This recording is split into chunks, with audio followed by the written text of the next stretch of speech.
একটি হিন্দু মেয়ে নাম ছিল তার বৃষ্টি। চোখের নজরে ভালোই লাগিত। তৎকালে আমি খুব কবিতা কইতাম কইতাম অনেক ছন্দ, তবু আমারে কেউ করিত না পছন্দ। হঠাৎ একদিন সেই মেয়েটা আমাকে বলিতেছে, ভাই আমাকে নিয়ে একটা কবিতা বানান তো। আমি তো বেজায় খুশি, অন্যদিকে চিন্তা পুষি।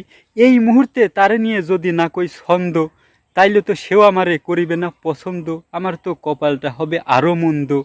তো কবিতা যখন ভিতর থেকে আসে তখন কিন্তু এমনিতেই চলিয়ে আসে, এটকিয়ে রাখা যায় না। আর যখন আসে না তখন কিন্তু চিন্তা করেও কোনো ভাব আসে কিন্তু আহ, প্রকাশিত হতে চায় না, ব্যাপারটা এই রকম।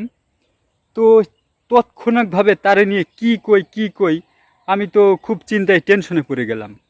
তো তাৎক্ষণিকভাবে আমি বলিয়া দিলাম, নামটি তোমার বৃষ্টি, দেখিয়াছি দিয়ে দৃষ্টি, আল্লাহ করেছেন সৃষ্টি, তাই তুমি দেখতে এত মিষ্টি, অপূর্ব দেখে ফেরে না দৃষ্টি, অসীম তার সৃষ্টি, তাই তুমি দেখতে এত মিষ্টি।